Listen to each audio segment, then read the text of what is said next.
माँ का पत्र। एक बूढ़ी माँ अपने अकेले छोटे से घर में रहती थी। उसके 2 बेटे थे जो शहर में काम करते थे और कभी कभार ही उससे मिलने आते थे। माँ अक्सर उन्हें याद करती और उनकी कुशलता के लिए चिंतित रहती थी। एक दिन माँ को डाक में एक लिफाफा मिला। उस पर उसके बड़े बेटे का नाम लिखा था। माँ का दिल खुशी से भर गया।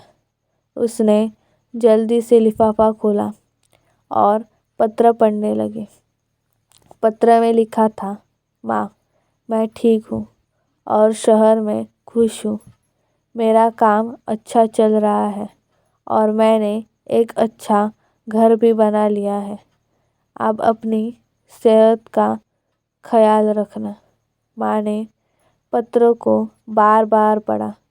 उसे अपने बेटे की कुशलता जानकर बहुत खुशी हुई, लेकिन पत्र में कुछ कमी महसूस हुई।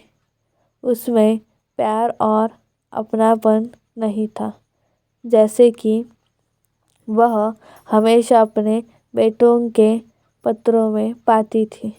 कुछ हफ्ते बाद माँ को फिर से एक पत्र मिला। इस बार यह उसके छोटे बेटे का था। माँ ने उत्सुकता से पत्र खोला और पढ़ने लगी। छोटे बेटे ने लिखा था, माँ, मैं जानता हूँ कि आप हमें बहुत याद करती होंगी। हम भी आपको बहुत याद करते हैं। मैं जल्द ही आपसे मिलने आऊँगा और आपके साथ कुछ दिन बिताऊँगा। अपना ख्याल रखना।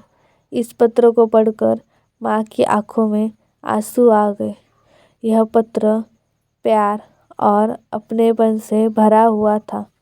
उसे महसूस हुआ कि भले ही उसके दोनों बेटों उसे प्यार करते हैं, लेकिन छोटे बेटे का प्यार कुछ खास है।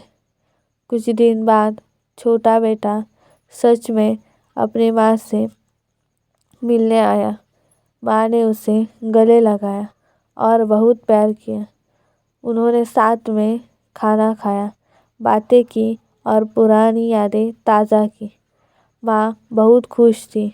उसका छोटा बेटा उसके पास आया। जब बेटे के वापस जाने का समय आया तो माँ ने उसे एक छोटा सा उपहार दिया। यह एक स्वेटर था जिसे उसने अपने हाथों से बुना था। बेटे ने खुशी खुशी स्वेटर लिया और अपनी माँ को गले लगाकर विदा ली। माँ ने खिड़की से तब तक बेटे को जाते हुए देखा जब तक वह आंखों से ओझल नहीं हो गया। उसके दिल में खुशी और प्यार भरा हुआ था। उसे एहसास हुआ कि बच्चों का प्यार अनमोल होता है और जो बच्चे अपने माता पिता का ख्याल रखते हैं वे सच में भाग्यशाली होते हैं। यह कहानी हमें सिखाती है कि हमें हमेशा अपने माता पिता का सम्मान और प्यार करना चाहिए। उसका प्यार और आशीर्वाद हमारे जीवन में सबसे महत्वपूर्ण होता है।